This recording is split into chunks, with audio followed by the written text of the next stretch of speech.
Abenshi babyise urwenya ariko rwaba n'urwenya koko. Niba ari umugororwa yandikiye Primus izwi cyane nka Byeri, nawe ushatse wayumva kubita gatwenge.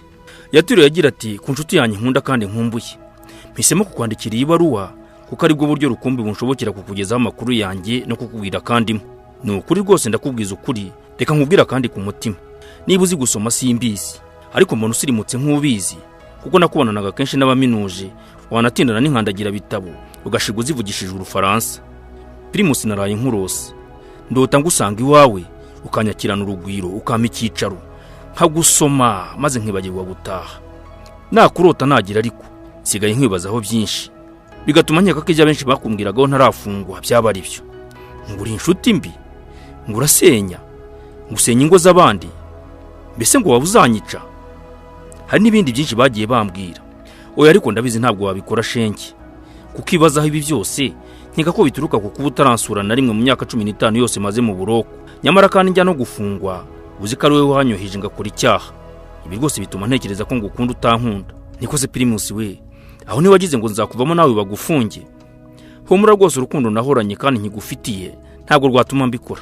Kandi rega nta narimwe nigeze ndeka kurukugaragariza. Uribuka untura mu manga bwacya nusaba imbabazi, nyamara ariko ntabwo byigeze bimbuza kugumya kwibanira nawe nta rwikekwe. Uribuka umugore wanjye kunyurira ntashye, icyo gihe namucinyira ushimwongeza ni kofi ntaho guhara Primus twasaba gatanya. Ariko si yubuze ukongeraho muri gereza ubura no kuntumaho koko. Wazanyohereje karumuna kawe kakansura ko numvise ko munasa cyane kadashobora kunyoberwa mu mbaga nyinshi y'abafungiye ahangaha muri gereza.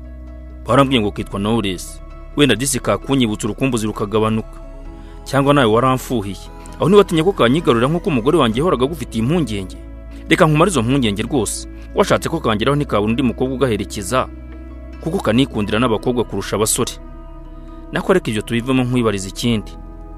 Nikoye isi waba ugifite agatayi nka kakera? Kera warangwaga n'indeshyo yawe idahinduka kandi ntiwongera umubyibuho nk'ibyateye ubu. Icyo gihe rwose narabigukundiraga by'agahebuzo. Ngweruka wangana n'ubushyuhe ugakunda hakonje. Bise n'ubu niko bikimeze? Uracyambara se kagakufi kariho akanyenyeri bitaga flambo? Uracyacudika cyane se na zingaru gisigana cya kidari? Ese uracyagenda muri ya modoka yawe ya Fimera? Baracyakubyindira se twatuzina nka Manyinya, Giswi, Karahanyuze n'utundi? Yewe ibyo nakubaza byo ni byinshi keretse hari duhuye. Ariko nimpamo rwose uzisubireho nsure. Ntarasoza iyi baruwa rero nakumenyesha ko imyaka nakatiwe isigaje amezi make ngo irangire. Nizere rero ko tuzasubukura umubano mu rwego rwo kubyoroshya, ariko dore ngo haye imbabazi utazinsabye.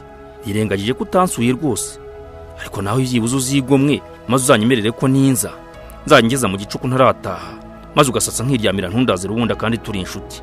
Ariko nizere ko byibura wanahinduye imyitwarire uburyo twongeye guhura udashobora kunteranya n'uwo twashakanye ukanyibagiza inshingano z'urugo. Ubyumve neza rwose ibyo bizatuma kega ko muca inyuma kandi byanjye nawe bishirira mu kugusoma gusa. Mwifurije ibihe byiza rero, ukomeze ugubwe neza, ni inshuti yawe Kidamage.